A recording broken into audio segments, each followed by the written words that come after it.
Eee, oke, assalamualaikum warahmatullahi wabarakatuh. Halo semuanya, perkenalkan nama saya Dava Dwi Putra. Pada kesempatan kali ini izinkan saya untuk mempresentasikan hasil kerja saya, yaitu tentang Managing Change and Innovation pada PT Procter& Gamble atau P&G, oleh saya sendiri Dava Dwi Putra.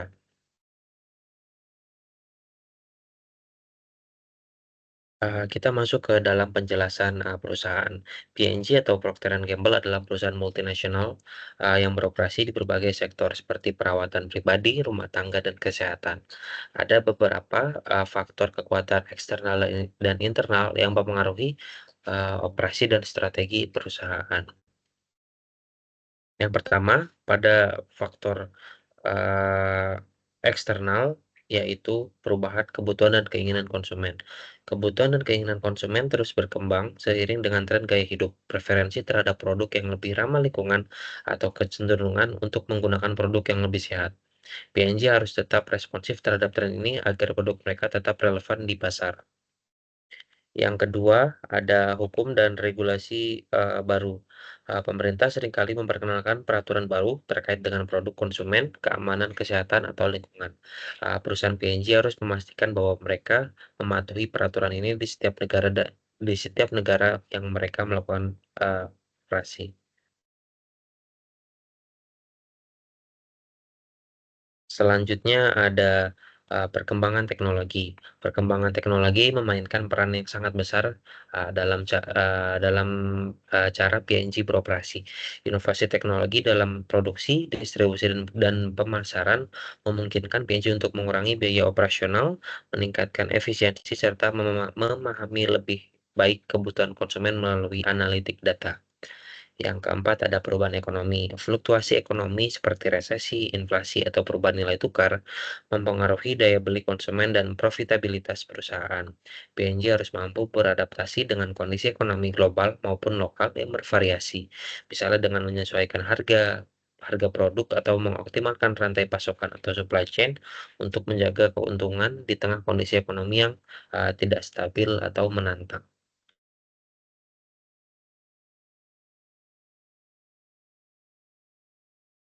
Selanjutnya ada strategi perusahaan. P&G dapat menerapkan, strategi perusahaan sebagai respon terhadap perubahan eksternal atau untuk memperkuat daya saingnya. Ini termasuk restrukturisasi perusahaan, penggabungan divisi, atau peluncuran inisiatif strategis baru. Perubahan komposisi tenaga kerja. Komposisi tenaga kerja P&G dapat berubah seiring dengan berkembangnya kebutuhan keterampilan baru atau perubahan demografi karyawan. Penggunaan, peralatan atau equipment baru. Perubahan internal juga, dapat melalui adopsi peralatan atau teknologi baru. Investasi dalam peralatan manufaktur, atau teknologi berbasis AI dapat meningkatkan efisiensi produksi, dan mengurangi biaya dan mempercepat mempercepat inovasi produk. Yang kedua ada type of change. Type of change itu sendiri terbagi menjadi 3, yaitu struktur, teknologi, dan, SDM. Pertama untuk struktur itu terbagi 2, yaitu restrukturisasi, dapat berupa penggabungan divisi, pemisahan lini bisnis, atau pengalihan tanggung jawab untuk menciptakan organisasi yang lebih ramping dan responsif. Yang kedua ada desentralisasi. Apa sih desentralisasi? Yaitu, melakukan proses tanggung jawab pengambilan keputusan diberikan kepada unit bisnis regional untuk merespon dengan lebih cepat kebutuhan pasar lokal dari berbagai negara. Yang kedua ada teknologi. P&G terus mengadopsi teknologi otomatis, dalam proses produksinya, guna meningkatkan efisiensi transformasi digital dalam, rantai pasok atau supply chain untuk memastikan pengiriman produk yang cepat dan efisien. Yang ketiga ada sumber daya manusia atau people. Pelatihan di P&G sering pelatihan karyawan. Di P&G sering melakukan upskilling dan reskilling karyawan untuk menyesuaikan dengan teknologi baru dan metode operasional yang berubah. Yang ketiga ada hubungan 3 faktor yaitu structural variable, human resource variable, dan cultural variable. Yang pertama ada struktur variable. Untuk struktur variable tersendiri dibagi menjadi 5 poin, yaitu organic structure, abundant resource, high internet communication, minimal temperature, dan work and non-work.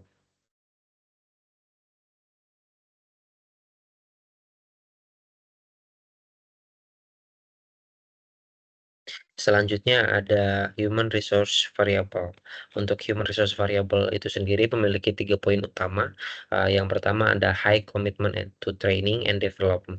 Artinya perusahaan wajib memiliki program pelatihan dan pengembangan yang kuat untuk karyawan. Yang kedua ada high job security. Artinya perusahaan memberikan keamanan kerja yang baik dan memungkinkan karyawan untuk mengambil risiko dan berinovasi tanpa takut kehilangan pekerjaan. Yang ketiga ada creative people.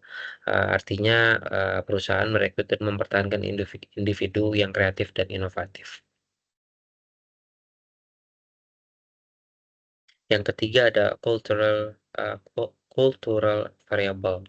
Cultural variable itu sendiri terbagi menjadi 8 poin. Yang pertama acceptance of ambiguity, yang kedua ada tolerance of impractical, yang ketiga ada low external control, yang keempat ada tolerance risk, tolerance of conflict, focus of ends, open system focus, dan positive feedback.